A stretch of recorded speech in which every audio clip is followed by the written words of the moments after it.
Harlequin Audio is proud to bring you Vanilla by Hart, performed by Tatiana Sokolov.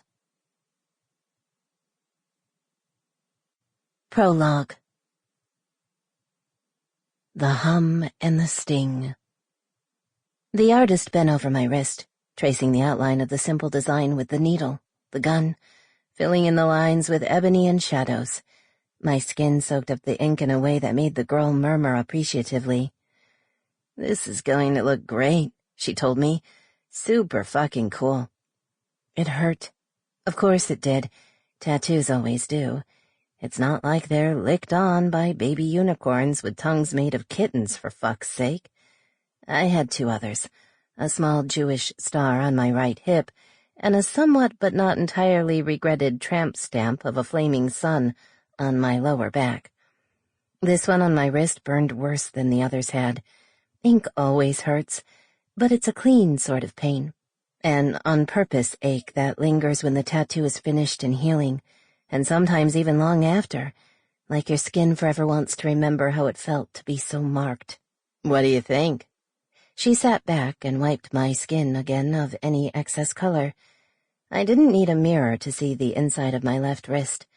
I'd picked that place because I would always be able to see it, whether I wanted to or not. The design there, no bigger than a 50-cent piece, was simple.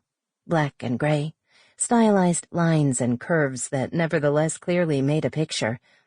The skin around the edges of the design was still a little raised and red the first time I saw it, still stinging. Looking at it would always sting. "Why a rabbit?"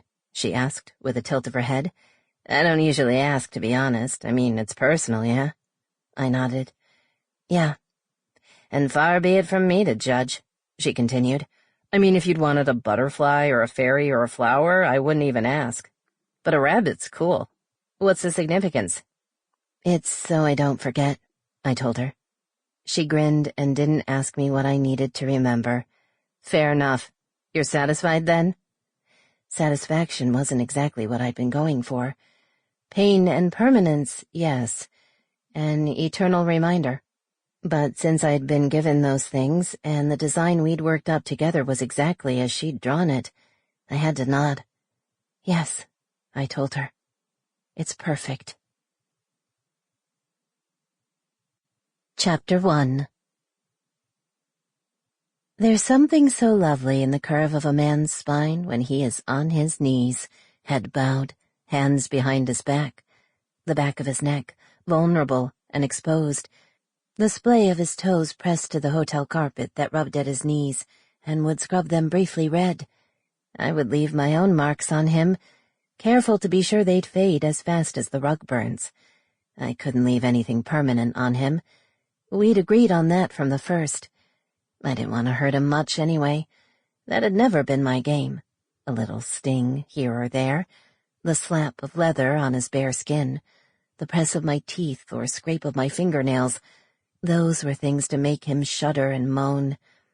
I would always rather get what I wanted by promising pleasure instead of pain. That was what worked for us. Esteban had been waiting for me in that position when I came into the hotel room. The lamps off, late evening sunshine glimmering through the mostly drawn curtain providing the only illumination.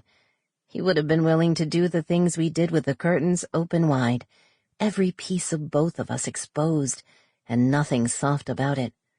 I was the one who liked the lighting to be dim, unfocused, dreamy. I found myself more easily that way. "I brought you a present," I said, as I shrugged my shoulder bag onto the desk. It clinked heavily, as I'd meant it to, so that he'd wonder what on earth I had for him inside it, and maybe be a little nervous. Esteban was not facing me, and he didn't turn while I unpacked my bag, even though I could tell by the strain of his muscles that he wanted to. Desperately. I laid out all the presents I'd brought. Sometimes I had a plan for how things were going to go on our monthly dates. Carefully constructed scenes I worked out thoroughly in my head so I could be sure to get it all right. Not today, though. Today I felt ripe with possibilities I'd not yet even considered. With a hand behind my back to hide what I held, I took a seat in the chair in front of him. Sample complete. Ready to continue?